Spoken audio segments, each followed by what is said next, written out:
உட்காந்து அழுது அழுது ப்ரேயர் பண்ணி ஜெபிச்சிருக்கேன், முட்டி முட்டி படிச்சிருக்கேன், பிள்ளைய பார்த்து பார்த்து வளர்த்துருக்கேன். ஆனா ஒரு 2 நாள் 3 நாள் ப்ரேயர் பண்ணும் போது கொஞ்சம் டயர்டாகி தூங்கிட்டேன், இல்ல எனக்கு மறந்து போச்சு அதனால எக்ஸாம்ல எழுதல, இல்ல சின்ன பிள்ளை தப்பு பண்ணதுனால என்னைய ஒருத்தவங்க தப்பா சொன்னாலும் தேவன் அதை பார்க்க மாட்டார். 95 நாள் நான் எஃபோர்ட் பண்ணிருக்கேன் இல்லையா, அதைத்தான் பார்ப்பார். சரியா?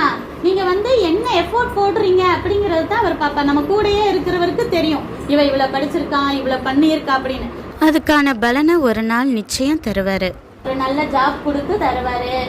உங்க பிள்ளைங்க நாளைக்கு பெரிய பிள்ளையாகி நல்ல பேர் எடுக்கும் போது அம்மா அப்பாவுக்கு நல்ல ஒரு பெருமை தானே, நல்ல உங்க பிள்ளைய நல்லா வளர்த்துருக்கீங்களே அப்படின்னு சொல்லிட்டு. இப்போ உடனே நம்மளுக்கு பலன் கிடைக்கலட்டாலும் என்னைக்காவது ஒரு நாள் கண்டிப்பா தருவார் தேவன். அதெல்லாம் குறிச்சு வச்சுட்டே வருவார். நீங்க சின்னதோ பெருசோ, உங்களுக்கு சின்னதா படிக்கிற காரியமோ, என்ன வேலை கொடுத்தாலும், ஒரு சின்னதா வீட்டுல பெருக்கிற வேலை கொடுத்தாலும் என்ன செய்யணும்?